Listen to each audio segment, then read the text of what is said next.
A'udzubillahi minasyaitonirrajim. Bismillahirrahmanirrahim. Babu ma jaa, babnya apa-apa yang datang. Filistitari, di dalam bertutup, menggunakan penutup.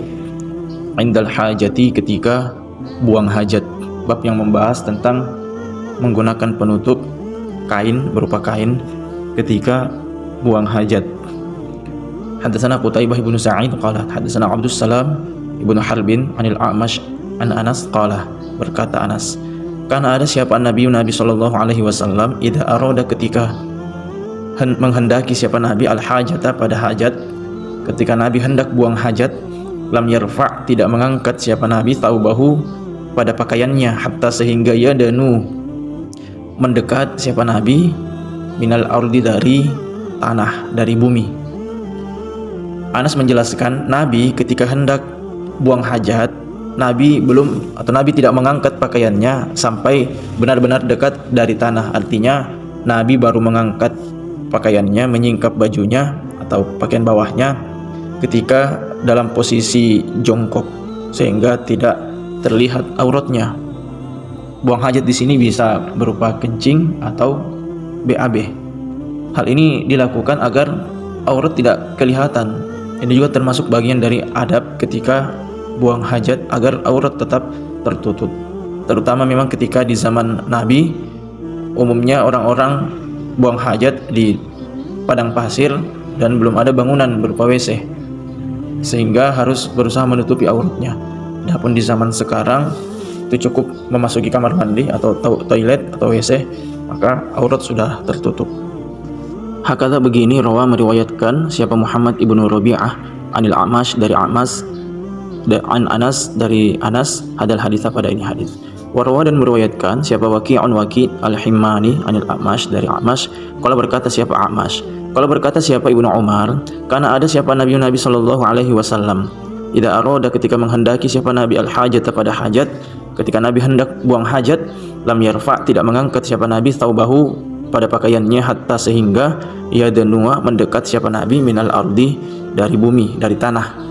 Nah, ini juga datang dari riwayat Ibnu Umar bahwa Nabi ketika hendak buang hajat tidak mengangkat pakaiannya, tidak menyingkap pakaiannya, sehingga betul-betul dalam posisi dekat dari tanah. Wakilal hadis ini, dan kedua hadis tersebut, hadis sebelumnya hadisnya dari riwayat Anas, dan hadis yang di atasnya ini dari riwayat Ibnu Umar, itu mursalun, terputus. Mursalun ay maqtu'un. Kedua hadis tersebut adalah hadis mursal, artinya hadis yang diriwayatkan ucapan dari sahabat Nabi. Wa yuqalu, dan dikatakan, lam yasma', tidak mendengar langsung siapa A'mash min Anas bin Malik, dari Anas bin Malik. A'mash sendiri yang notabene seorang tabi'in, itu tidak mendengar langsung riwayat dari Anas bin Malik. Wala, dan tidak mendengar min ahadin, dari seseorang, min ashabin Nabi, dari para sahabatnya Nabi sallallahu alaihi wasallam. Dan juga satupun sahabat Nabi tidak pernah didengar langsung oleh A'mash ketika meriwayatkan hadis. Wa qad nazara, dan sungguh telah melihat siapa A'mash ila Anas bin Malik, kepada Anas bin Malik. Tetapi A'mash sendiri itu pernah memang melihat langsung Anas bin Malik. Kalau berkata siapa A'mash, ra'aituhu, melihat aku pada Anas, yusolli, sedang salat siapa Anas. Bahkan beliau sendiri berkata, A'mash berkata bahwa saya pernah melihat langsung Anas melaksanakan salat. Fadzakara, maka atau lalu menyebutkan siapa A'mash anhu, dari Anas, hikayatan, pada cerita, pada riwayat hadis, fis sholati, di dalam sholat, artinya mengenai sholat. Nah, A'mash berargumen bahwa dia pernah melihat Anas sedang mengerjakan sholat. Akhirnya dari peristiwa tersebut, dia pun meriwayatkan hadis-hadis yang berkaitan dengan sholat yang disandarkan kepada Anas. Ya, artinya dia mengaku bahwa saya meriwayatkan hadisnya Anas tentang sholat itu karena melihatnya secara langsung mengerjakannya. Yang notabene Anas ini adalah seorang tabi'in, meskipun tidak mendengar langsung para sahabat Nabi meriwayatkan hadis. Nah, hal ini menunjukkan bahwa A'mash itu tetap boleh meriwayatkan dari para sahabat Nabi karena sudah berjumpa langsung dan bahkan melihat praktik ibadahnya. Wal A'mash, dan adapun A'mash ismuhu, namanya dia yaitu Sulaiman ibnu Mihram Abu Muhammad Al-Kahili, orang Kahili. Wahwa, dan dia A'mash maula, bekas budak, lahum, bagi mereka orang-orang Kahili. A'mash sendiri itu sebenarnya dijuluki Al-Kahili bukan karena benar-benar berasal dari Al-Kahili, akan tetapi dia adalah bekas budak dari orang Al-Kahili sehingga mendapatkan julukan Al-Kahili. Kalau berkata siapa Al-A'mash, A'mash, karena ada siapa abi, bapakku, yaitu Mihron, hamilan, orang yang ditawan atau orang yang dibawa. Ini bapaknya A'mash, Mihron ini ketika kecil memang dibawa atau ditawan dari negerinya sendiri, dan saat itu belum masuk Islam, kemudian dibawa ke suatu negeri. Di Kahili inilah beliau menetapi Islam dan mendapat julukan Al-Kahili. Nah, menurut A'mash, bapakku itu dulu adalah orang yang ditawan, orang yang dibawa dari satu negeri ke negeri Islam.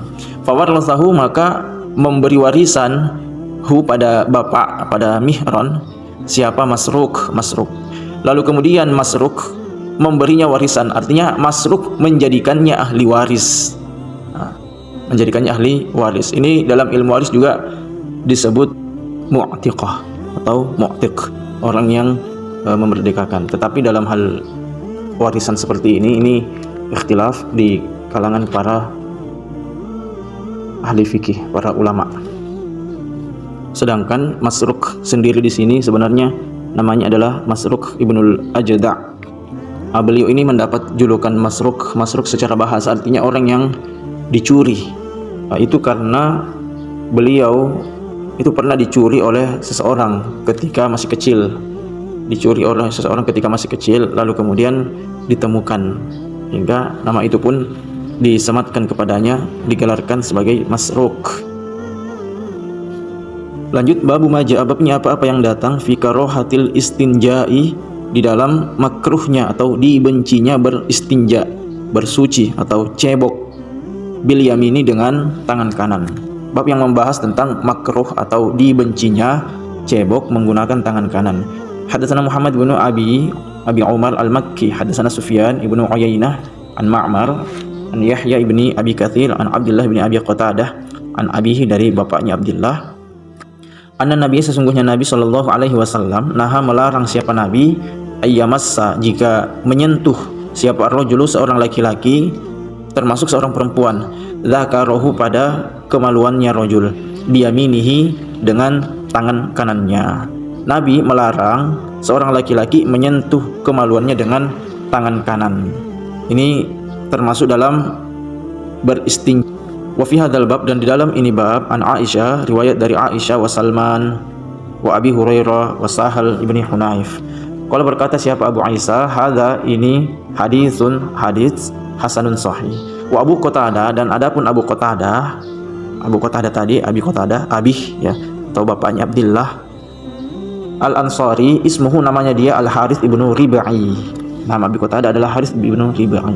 Wal amalu, dan adapun pengamalan, ala hadza, atas ini hadis, inda amati ahli ilmi, menurut umumnya ahli ilmu, yaitu karihu, benci mereka, al-istinja'a, pada bersuci cebok, bil yamini, dengan menggunakan tangan kanan.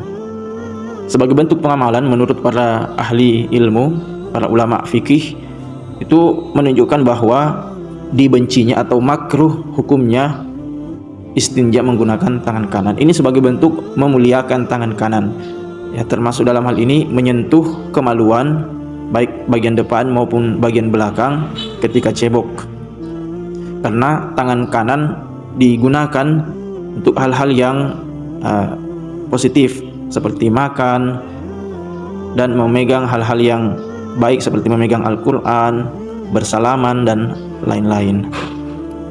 Sedangkan larangan di sini dari Nabi itu bersifat mutlak, larangan mutlak, artinya harus benar-benar dihindari. karena didukung oleh hadis-hadis yang lain yang menunjukkan larangan, seperti hadis dalam Sahih Muslim, la yamas ahadukum dzakarahu biyaminihi wa huwa yabul. Janganlah seseorang dari kalian menyentuh kemaluannya sedangkan dia sedang kencing. Kemudian dalam hadis Sahih Bukhari dijelaskan, idza bala ahadukum fala ya'khudanna dzakarahu biyamini. Ketika salah seorang kalian kencing, maka janganlah memegang kemaluannya. Hadis ini juga berlaku bagi orang yang istinja atau cebok. Tidak boleh memegang atau bersuci menggunakan tangan kanan. Allahu a'lam bishawab.